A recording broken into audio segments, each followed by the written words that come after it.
Hi, everybody. I just wanted to come to you before this interview with Scott Galloway plays because Scott Galloway and I know each other. We're friends, and he came on the show to talk about his new book. His book is called The Algebra of Wealth, a simple formula for financial security. It breaks down how folks today face more opportunities and really more challenges than any other generation before. And you know, Scott has a no BS style. He lays out how you can succeed in this modern economy, of course. But I'm coming to you before because we got so involved in the conversation that we actually forgot to talk about his book. We just started talking and it just went wherever it went. We forgot to talk about the book. The book, again, The Algebra of Wealth. Make sure you pick up the book and read it. It's a fascinating read and it's a fascinating conversation. So here it is. Enjoy. Welcome, everyone. I'm joined today by one of the most interesting minds in the public space today, one of the most handsome men ever, virile, masculine, brave. Scott Galloway. He is a clinical professor of marketing at NYU Stern School of Business, as well as a public speaker, the author and entrepreneur, and the host of the Prof G pod with Scott Galloway, as well as Pivot with my good friend Kara Swisher. Thank you, sir. How are you doing? First off, go on. I just want to say I'm enjoying this podcast so much so far, Don. And I recognize that finally, you know, you get Elon Musk on, but you need to get the downloads up. So you bring in a bald professor. I get what you're doing. You're very commercial. Scott, I do have to say, I mean, we have a unique relationship. For the first time that I met Scott, I felt really objectified. Scott, I was like, wow. You were like, my God, you're so handsome. Wow, look at you. And I was like, this man is so secure in his sexuality that he can tell a gay man that he is handsome and good looking. Where does that confidence come from?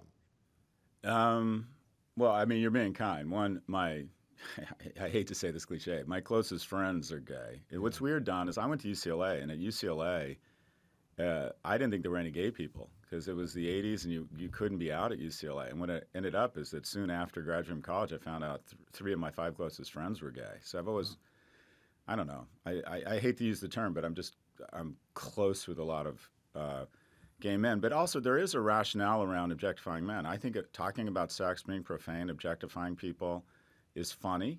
Yeah. And I think I want the left to take back profanity and vulgarity. I think for some reason we're seen as humorless. And if you look at the great progressives of yesteryear and thought leadership, Lenny Bruce, George Carlin, Richard Pryor, they were very liberal, but they were very profane. And so my entry into the world of objectification is it's okay if you objectify other men. I just don't objectify women. But I find if you objectify men, you can get away with it. Yeah, well, I mean, listen, I'm joking. I didn't think you objectified me, but I was just saying that was just a joke. I just thought I shouldn't say most, but many heterosexual men would not feel comfortable doing that because they would think that, oh, maybe someone's going to think I'm gay. And I actually thought that is a compliment to you. The objectification thing, I'm just joking about it. That's a joke. I appreciate that. Yeah.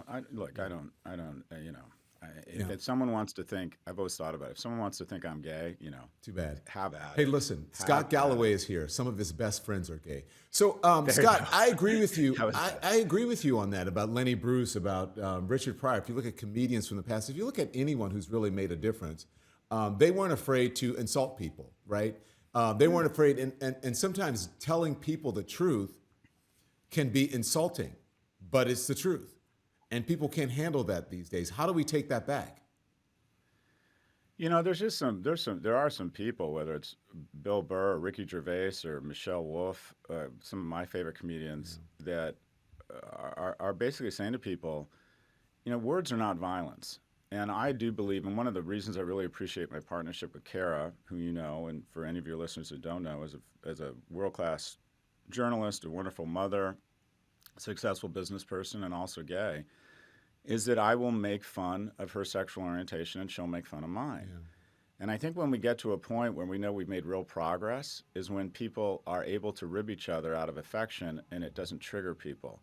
And what happens is I'll say a stupid comment about her sexual orientation, or I'll make fun of her being a lesbian. There's a pause, and then she laughs, and it gives permission to everyone else to laugh. She's an adult. And that's why. And I don't know how you are with your friends, Don, but we mock each other on everything. Endlessly. And it's out of affection. It is. So it's out of affection. And too, if someone gets upset, you just say, okay, I didn't mean to do it, whatever, and you move on. But people try to cancel you for things like that. I was watching, Scott, there's a It's interesting that we're talking about this because I intended to start with something else, but there is a clip, you're talking about comedians, Joan Rivers, right?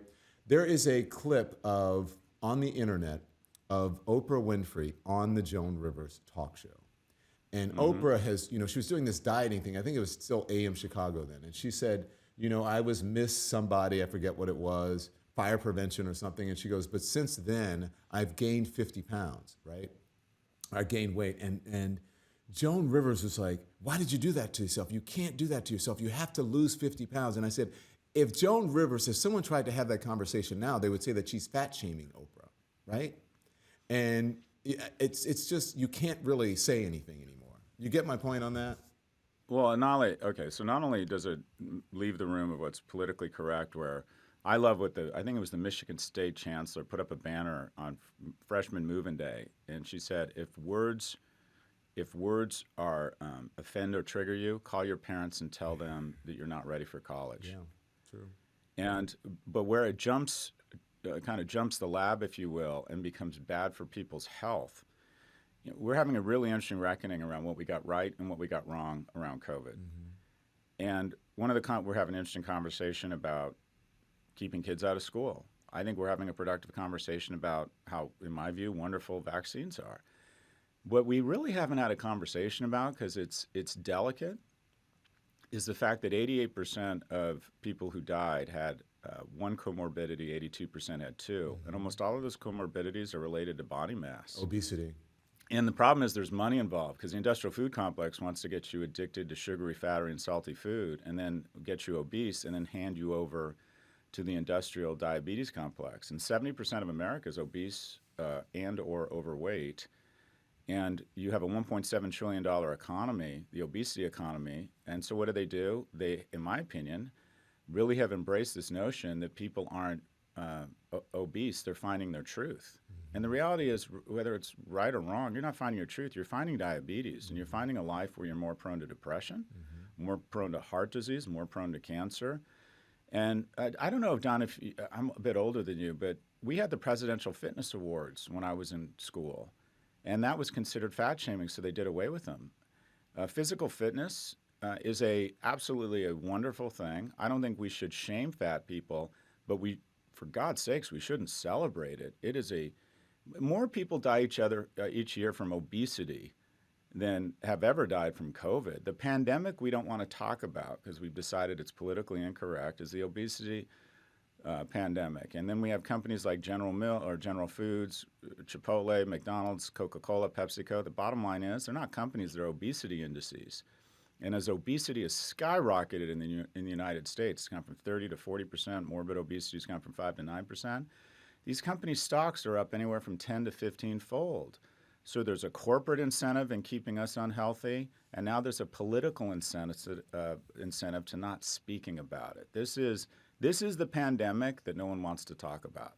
I'm glad you said that. And I'm glad we're on talking about this because I feel such freedom now that I am in this medium the way that I am now, rather than being on traditional television, because you couldn't say those things. You would get canceled. I mean, look at me. I'm doing a show now There you go. on streaming. But you can't say truths because they hurt people. Or because they hurt people's feelings, allegedly.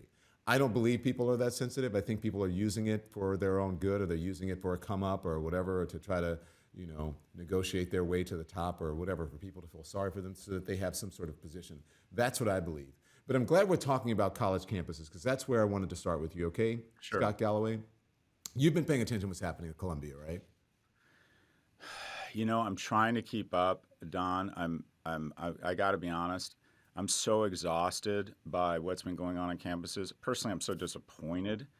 But yeah, I'm familiar with it. I hope it's a dialogue, though, because I'd like to get your views on it. But yeah, I have been. Let me update you, and then I'll ask you a question, okay? Sure. So let's start today with your read on the developing situation that's happening on New York's college campus, one of them. More than 100 Palestinian activists were arrested on Columbia University's campus after the university's president testified before Congress about anti-Semitism on college campuses. The rising tension led at least one rabbi on campus to suggest that the Ivy League school was no longer safe and that Jewish students should leave. As someone who works in higher education, I know that you feel really strongly about this. What's your read on the situation? Well, so without speaking to the specifics of Columbia, there's just no getting around it, Don. And I think on a larger level, and it's embodied by universities, I do think that Jews are held to a different standard, or people who say engage in hate speech around Jews are held to a different standard than other communities. If I went out into the Washington Square, the terrace in front of my school at NYU Stern, and I held up a sign, a Confederate flag, and I said, "Lynch the blacks or burn the gays," peacefully, I believe my NYU ID would be shut off by 5 p.m. and I would never work in academia again. I do not think that there would be calls for context. I do not think people would be having interesting conversations around First Amendment. I think I would be out. But when on my alma mater, UCLA, or at different campuses, there is what I think is clearly hate speech, and even a lot of people, Jews would argue, borderline harassment, physical intimidation of Jews. We use words like context and nuance and free speech.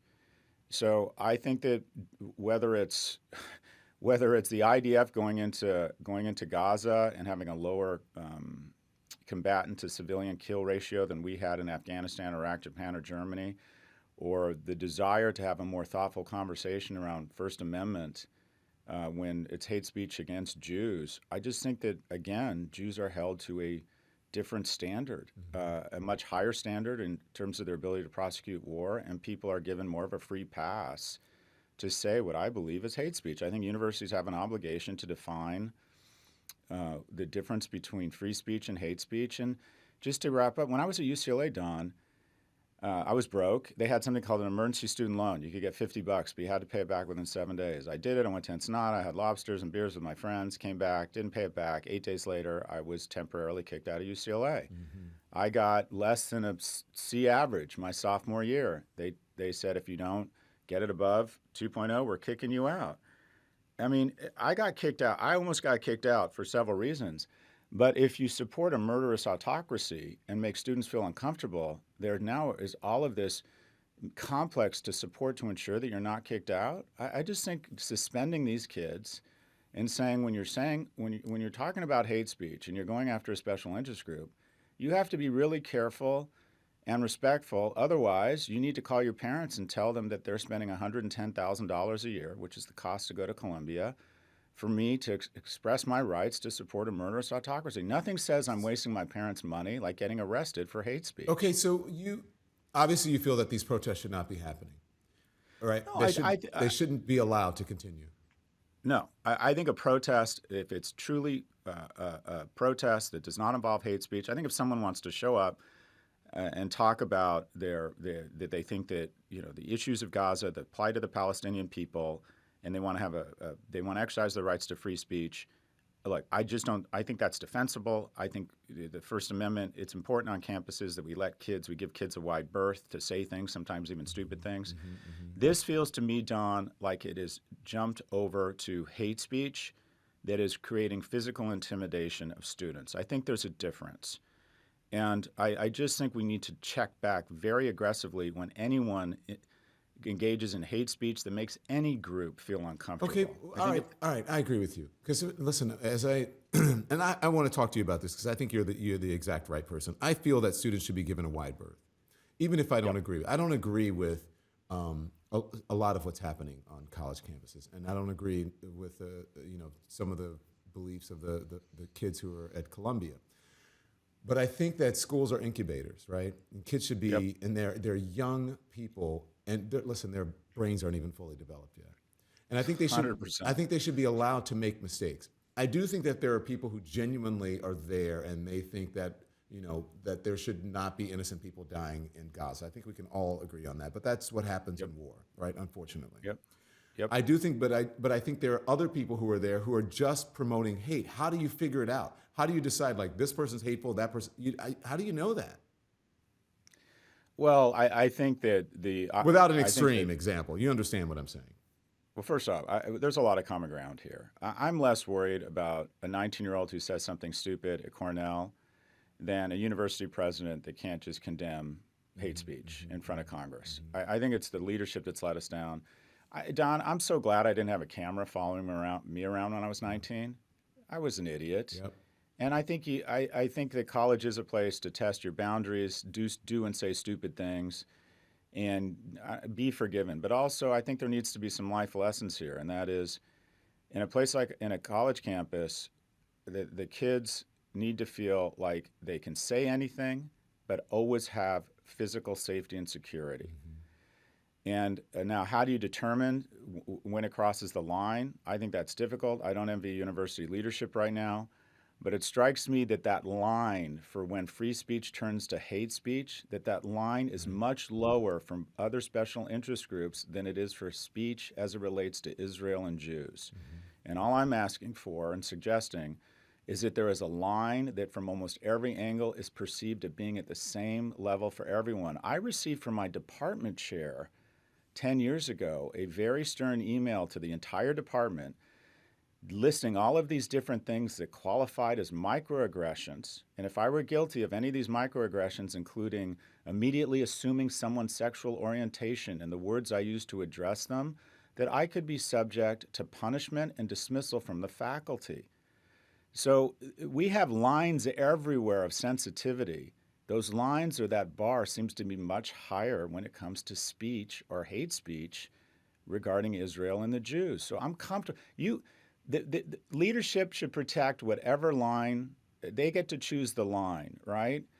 And then students and faculty and alumni can decide where that line is. I think the problem comes from what is perceived as entirely different lines for different groups. This has been a conversation that I've been having, and like you said, you have a lot of gay friends. I have a lot of Jewish friends. Okay, so we'll do. I'm sure you have a lot of black friends too. Right there, you go.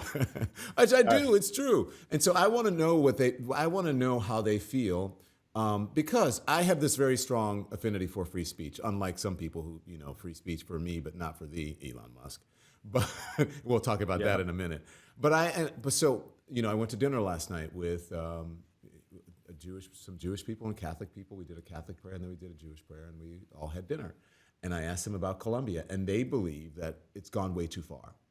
And so I believe, I don't know, I'm not there, but if there are people who are being hateful and people are being threatened and they feel unsafe, that is crossing the line. If kids are there and they are voicing their opinion and they're exercising their freedom of speech, even if you don't agree with it and it's dumb, then, what are you going to do? That's their right. Yeah, that's their right to do. So then what is the fix? Because you're saying, these presidents are speaking in front of Congress, in front of congressional committees. The president of the university said her testimony, for the most part, people believe that she did okay. There are some people who don't think that she's doing enough. What do you think the fix is then, Scott? We're going to need a bigger boat. I think this goes to some really big issues. I think first and foremost, the rage you feel among young people is more than kind of traditional rebelling against your parents or exploring ideas. Right. We have slowly but surely transferred so much opportunity and so much wealth from young people to old people, and then we shove in their face that they're not doing well. For the first time in America's history, a 30-year-old man or woman isn't doing as well as his or her parents were at 30. And I think that creates an incendiary. And rather than having productive conversations around race relations or around the trans issue, it just gets so ugly and so heated so fast because America is taught to dislike each other. Young people aren't doing as well. The algorithms love rage online. Right. And we're, if America's problems were a horror movie, the call is coming from inside of the house. Okay, can you just stop right there, please? I'm sorry to interrupt. The young person who was there, one of them is going to college. They're both. One is a junior, one is a senior going to college, and they believe it's the algorithms that are sending people towards anti-Semitism. They believe that the algorithms on TikTok and on X or Twitter, that it is causing people not to do their research, and it is leading them towards anti-Semitism. It is leading them towards racism. It's leading them towards anti-trans, anti-LGBTQ ideas. Do you agree with that? I not only agree with it, I have evidence of it, Don. And I realize I'm going to sound paranoid now, but it doesn't mean I'm wrong. Let's talk about this specific issue. First off, in general, if I go online and say, I believe that gay people should not be allowed to get married or have children, the algorithms will elevate that content beyond what it would get naturally because they know it'll enrage people and there'll be a lot of comments. And every comment is an interaction, is a Nissan ad, is shareholder value. So these algorithms have decided that the best way to make money, it used to be that sex sells, and we found something better, rage. So if we can get people fighting with one another, we are going to increase our shareholder value. So content that is incendiary gets elevated. The reality is most people get along. I don't know about you, Don, but when anyone comes up to me in person, they're lovely. Yep. I mean, they're just lovely. But online, Not I'm on called Twitter. Professor Genocide. So the algorithms absolutely do not help. But specifically, let's talk about Israel and Hamas. On TikTok, 98.4% of the videos served are pro-Hamas or pro-Palestine, and 1.6% are pro-Israel. Now, you might think, well, that's an indication of just how young people feel right now. That's not true. It's split kind of even among people under the age of 25. It's 80-20 support of Israel to not support of people my age. I get it. Young people are more rebellious. Israel has not draped itself in glory. But on TikTok, there is something going on. And I believe that the CCP puts its thumb on the scale of issues that will divide us because they can't beat us kinetically. They can't beat us economically. So what do? They divide us internally. And I think Americans are wonderful because they're optimistic. But unfortunately, it means that we're easier to be fooled than to convince we've been fooled. And I think the CCP is sowing division and chaos, as are the GRU. The CCP is just better at it. And then we've let the Chinese Communist Party implant a neural jack into our youth, and it's the frame through which they see the world. So I think that we are being manipulated by outside parties that want to get the generations fighting with one another. And I think it is insane that we don't recognize this. Do you think two things here? Do you think that ByteDance should have to sell TikTok? Oh, I've been advocating for divestment of TikTok for 2 years. Okay. It is, imagine, we're in a Cold War with China right now, Don. We're in a not a shooting war. We're in a Cold War. Imagine this is the 60s, and we're in a Cold War with Russia, and the Kremlin owns CBS, ABC, and NBC, and have influence over it. We're not far from that, but go on. Well, there you go. Right. We're not far from that with American. I mean, there are That's right. There are a few entertainment and media companies that give us all of our media. It's a little, they're not foreign owned, but it's a little scary, I believe. But go on. But nothing has the dominant frame when people under the age of 25 were asked whether they have TikTok or all other media, 60% chose TikTok. Well, can we talk about that? Because here's the thing I noticed. I recently got married, as I think you know. And every other platform, it's like, congratulations, this is great. I'm glad you guys did an Irish thing in the wedding, and then you did an African tradition, and it's so great to see cultures coming together. You look on Instagram, and people are, TikTok is a little, it goes back and forth depending. But the most viral, toxic place is Twitter. Oh, hands down. And Twitter's ugly. Twitter, it's always been a cesspool, but it's even more of a cesspool now. That, I was going to do business with the man, but now I can't even go on there. I don't even go on there because it's so toxic. It's so disgusting. The N-word, and it's awful. They have control of their algorithm as well. And I think that they are encouraging that sort of vitriol. Well, it's two different things. So first off, Sam Harris, who's a role model of mine, another podcaster, I complained to him. So I hate to admit this because it makes me sound, less strong and less masculine. I would say of the 5 or 6 worst mental health episodes I've had in the last 5 years, half of them have been triggered by Twitter. Wow. I say something, someone sees opportunity for soft tissue, and the comments just get so vile, so angry. I would like to think, it just rolls off right off of me. It doesn't. And Sam Harris said, "Why are you on Twitter?" And also, I think Elon Musk is brilliant. I think he deserves the money he has. But I also think he's spread homophobic conspiracy theory, said things that are anti-Semitic, is generally not a kind person to his employees. I just don't think he acquits himself well. I don't think he's a good role model for young men. So the question, Don, I asked myself is, why am I painting his fucking fence? So I stopped posting on Twitter 9 months ago. I think that the good news about Twitter is it's somewhat irrelevant. There's a small, very vocal, influential group of people who are on it. Media and journalists love it because they get to go on and see how many likes their stuff gets. But the reality is young people, tomorrow's leadership, aren't on Twitter. They are on TikTok, and that's why TikTok is much more dangerous than Twitter. Elon Musk gets a lot more attention, and that's what TikTok wants. But I worry vis-a-vis TikTok, we are raising a generation of American civic, nonprofit, military leaders who generally feel worse and worse about America every day. And the reality is we have made huge progress on a lot of issues. And while we are, America is right now, I believe, less bad than anywhere else. And young people, 55% of people our age, Don, feel extremely proud to be American. People under the age of 25, it's 18%. And I think that the CCP knows exactly what it's doing. Twitter is a bit of a sideshow. It's run by a guy who I think is literally unfolding in front of our eyes. Free speech is not being putting up a swastika and elevating content that is just vile. Fine, have at it. It's his right. Yeah. It has nothing to do with free. You're not the fucking public square. You're a private company. You control it, right. And you are responsible for this type of hate and divisiveness and creating an environment.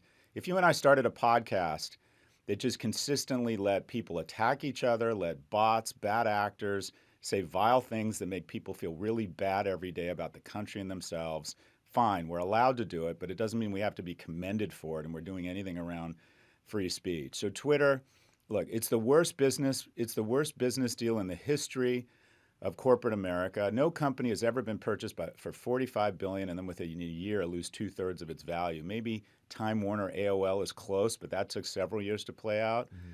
But Twitter, fortunately for us, is irrelevant. But this is an individual who's turning a blind eye to really just vile weirdness under the auspices of some bastardized weird vision of First Amendment, unless, of course, you insult him and then he will throttle your content, or he'll throttle the New York Times. I mean, it's just so ridiculous, but it's a sideshow. The real threat, Don, to our society, in my view, is in general, these algorithms are driven on rage, and that creates it makes our discourse more coarse. That is a huge problem. They are allowed to send extreme dieting tips on Instagram to a 5'9", 95-pound-year-old, 15-year-old girl.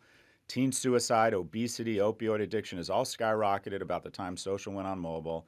And then specifically, TikTok is controlled by an adversary who has a strategic imperative and incentives to diminish our power. And when they can't diminish it militarily or economically, here's an idea: get young people hating America. So I think the two are different issues. Jews, or you know what I mean? What have you? Yeah, yeah. So listen, wow, there are several things that I can go. I want to talk about loneliness among young people because I think that's part of it, right? Being online. But since we're here with the whole Twitter thing, I know I want to talk about this because you and Kara were not happy, right? When I decided to go into business with Elon Musk and go on Twitter. That relationship. We weren't happy, Don. We were smart. We knew that it wouldn't work because you have a decent amount of character, which is Latin for it's not going to work. Yeah.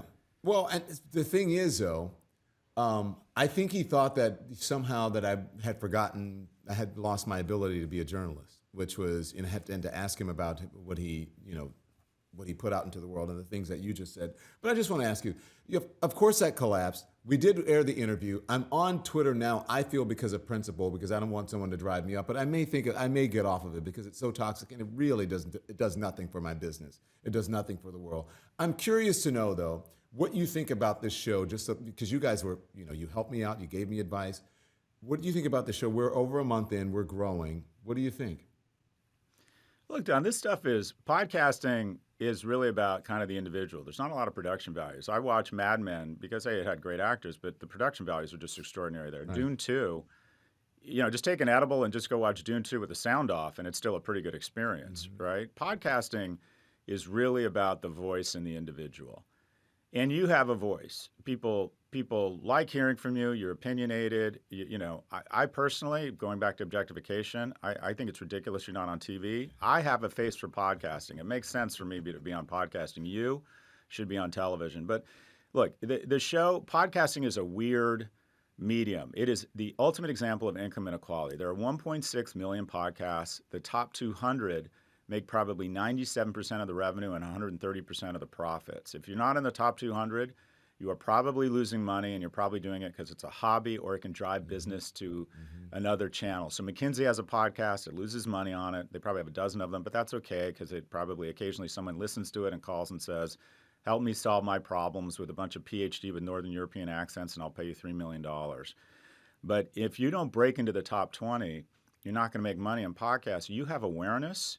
You have a nice voice. People like your opinions. I think it's going to be successful. But moving forward, what I believe is true, we're all going to have to be decathletes. And that is the only real kind of influential media personalities are going to have a podcast. They're going to write books. They're also probably going to have some sort of TV outlet.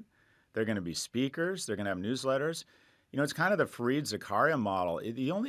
Every medium is so difficult now and so competitive that unless you can figure out a way to take 20% of your podcast listeners to a newsletter or to a TV show, or 30% of your listeners on a TV show to the podcast, unless you can develop kind of a flywheel, it is very hard to be competitive in these mediums. So I think the media stars of the future, if you will, are going to be decathletes. I think they're just going to have all sorts of media that remind you, oh, you like my book?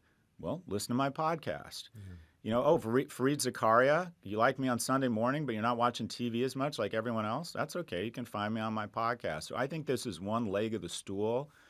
But Don, if in 10 years people said Don is, you know, the Edward R. Murrow or the Oprah Winfrey of our generation, it would be because you had more than one medium. Yeah. You were multimedia, multidimensional, if you will. I agree with you. I mean, listen, the audio version of this airs as a podcast, but we do have, I mean, I'm not on traditional television. I have a streaming show. We're going to use the video, and this will be produced. Yeah. I'm not doing this in my produced studio that I do things in, but I do have to tell you, I have, you know, the shows that I do in the studio that kind of look like traditional television, they do okay. You know what shows do the best?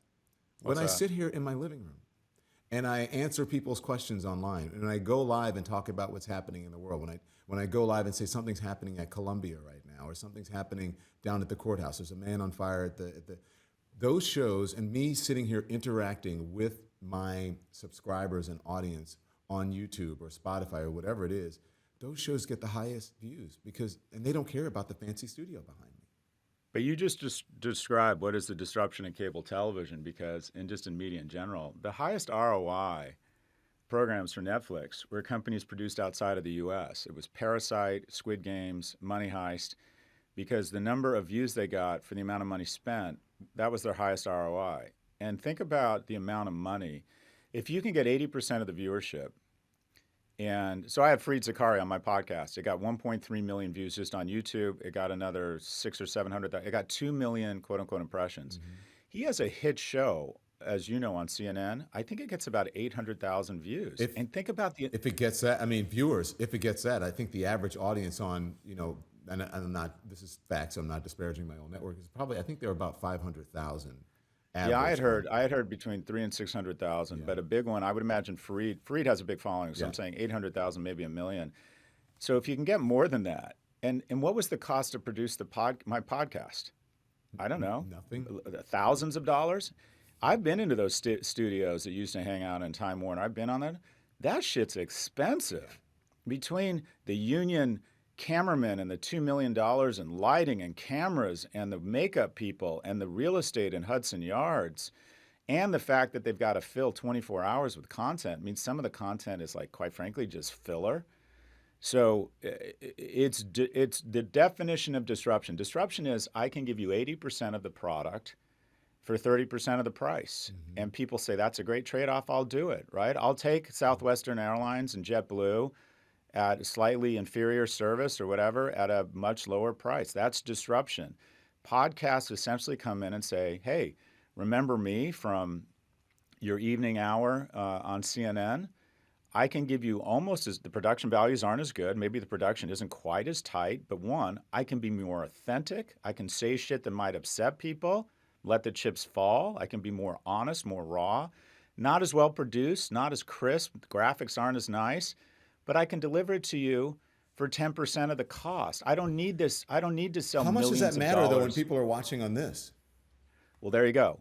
And that's a lesson for young people. Telephone, and that is a lot of young people ask me about careers in media, and I'm like, it's all the following. Yeah. The return on investment of your human and financial capital is the following in media. It's inversely correlated to the size of the screen you're producing the content for. If you want to be in the movie business and you're going to try and make money selling it across a 50-meter screen called a movie theater, watch out. That's a career of frustration and failed opportunities. If you want to do it for a TV, that's still a big business. It's flat to slightly growing. Okay, fine. but where you want to be, where the money shot is, you want to be producing content for a phone. So absolutely, it's and not only that, even a smaller screen is the screen that goes in our ears, the AirPods, Yeah. and that's what podcasting is. Yeah. So you're right about that. Listen, and it's not just, again, it's not just CNN. I mean, and this is a reality of the business. It's MSNBC, it's Fox News, and even the Fox News may be the biggest for conservative. They're still down. They're still losing. ABC, NBC, CBS, all of them, even traditional linear broadcast television. It's a tough, tough time for everybody in media, really. Oh, look, you know, I'm gonna go home. I can't wait to get home and turn on my TV. Said no millennial ever. They don't even have TVs. I work with these kids, Yeah. Don. They don't even own televisions. Yeah. Okay. And what's scary is a lot of them are canceling their streaming subscriptions. They just get everything off of their phone and TikTok and YouTube. TikTok and YouTube are the new cable. I mean, they're the new televisions for young people. But look, and it's manifesting everywhere. Paramount is a failed auction. She can't scare buyers for anything that she's willing to accept. What do you Time think Warner, happens there, by the way? What do you think happens with Paramount? The honest answer is I don't know. I think it gets sold for parts. I think it probably gets split up. If she doesn't get a deal done in the next 3 or 6 months, every time she doesn't do a deal, the next time she does it, it's worth 30 or 40% less. This is a declining business. It's a melting ice cube. Ad-supported cable is just a very, very challenged business right now. I think that if I had to guess, I think Apollo is probably a more compelling offer because they'll combine it with, I forget their media company. The Ellison kid is super smart.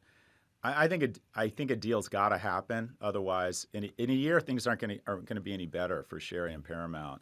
But this is a failed auction. The fact that Apollo is in there as a non-strategic financial buyer means the price has gotten so low, or they think they can get it for such a low price, that it's worth it just from financial and cash flow. But it's a signal of what's going on, and that is the biggest media personalities in the world are exiting the system. The biggest advertisers in the world are exiting the system and going to TikTok. And the person driving all this change is a 17-year-old who doesn't have a TV, would never think of enduring an ad on opioid-induced constipation, and just goes on TikTok or YouTube. When I walked into dinner last night, they said, Don, your YouTube is on fire and you haven't followed me yet. All the kids in the room. All the kids in the room. And I haven't, I've got on TikTok. It's doing really well. You got to go watch me on TikTok, man. It's great. Well, I will. And yes, TikTok and YouTube, are the dominant. And advertisers follow young people because young people are stupid and they spend money because they're in their mating years. They spend money on irrational things like $7 coffee and $200 outfits to go to Coachella where they spend $2,000. Advertisers love young people because they make irrational decisions. They'll spend $300 on a pair of Nikes without caring. And not only that, they influence what we buy, Don. Yeah. When we see our kids wearing stuff, we think, oh, that must be cool. I want to feel young again. Which is what you do with your sons, because they buy expensive sneakers and you do it. Didn't your son sell sneakers at one point? Wasn't he trading sneakers or something? Is a business? Well, this is the thing. I mean, I don't know if you're thinking about kids, but you think that they're going to naturally be interested in your things because they're going to adore you. So I thought my sons were going to be interested in World War II history and CrossFit. And what do you know? They're not.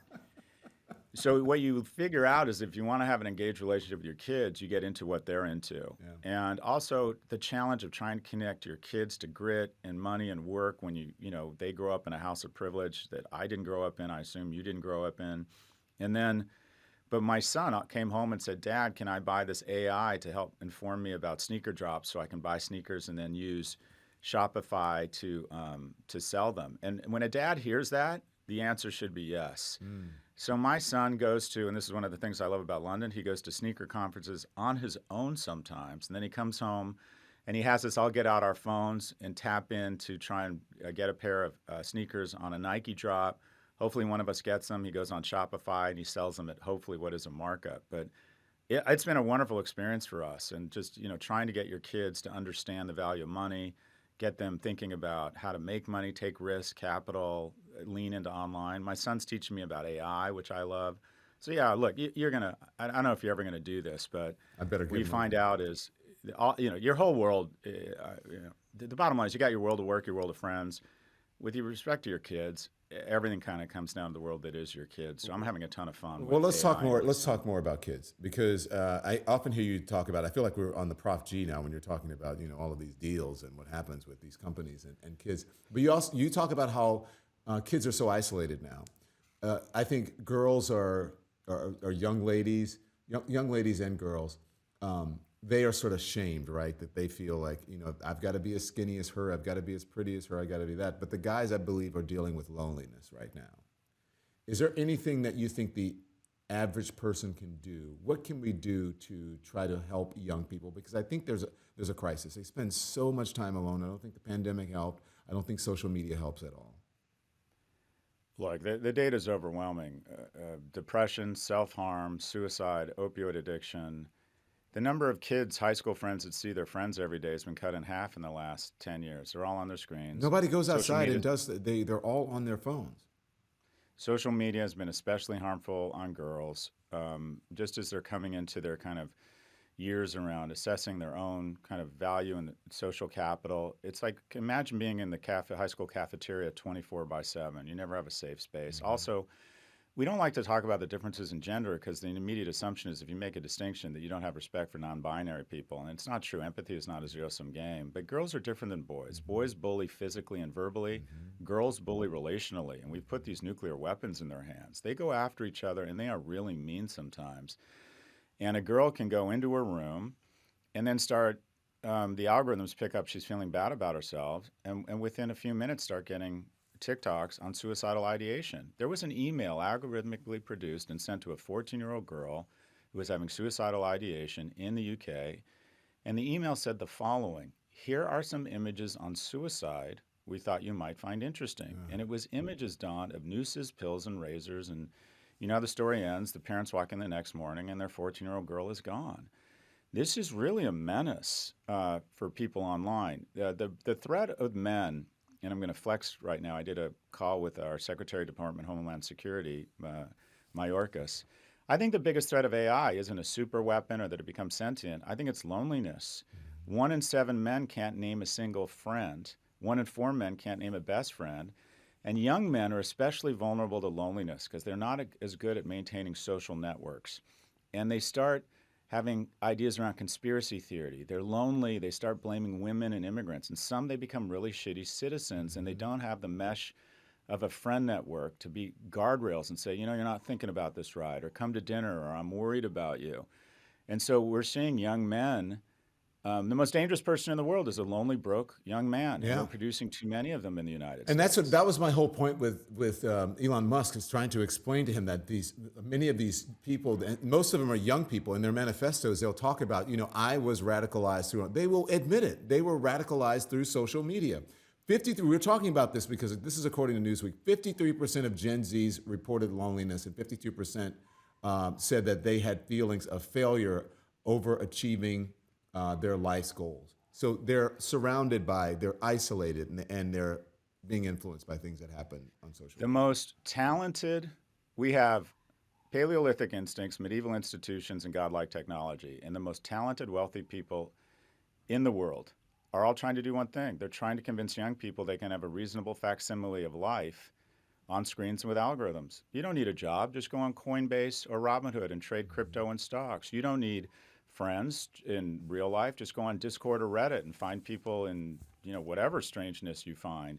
You don't need to go through the rejection of trying to find a girlfriend. And by the way, that shit is hard. I can't tell you how much rejection I put up with.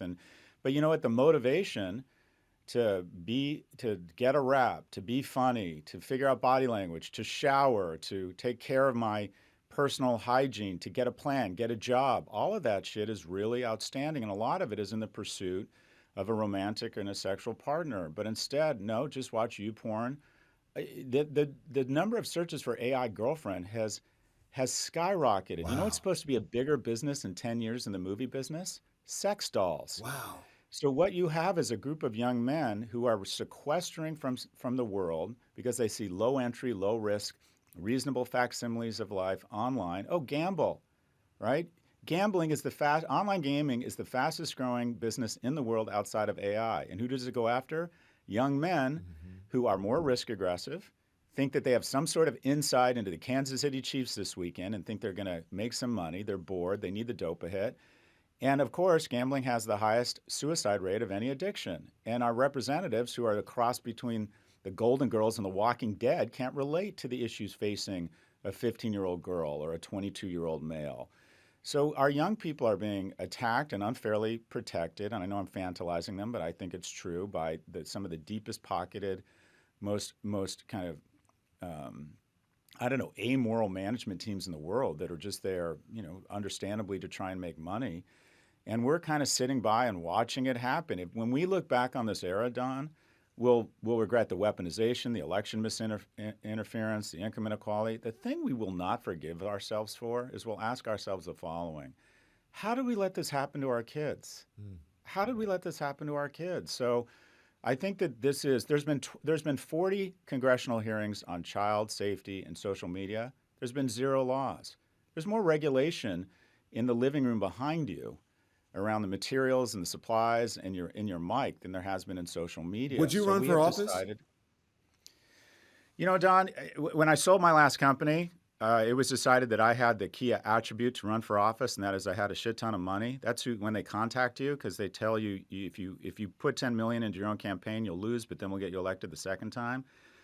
I think guys like you and me, and I'm being generous to me to put myself in the same camp as you, I think we can have as much or more influence outside the tent. Yeah. And also, Don, to be honest, I just have a background that I don't want my 13 and my 16-year-olds to see picked apart by people, 50% of the populace that all of a sudden hates me.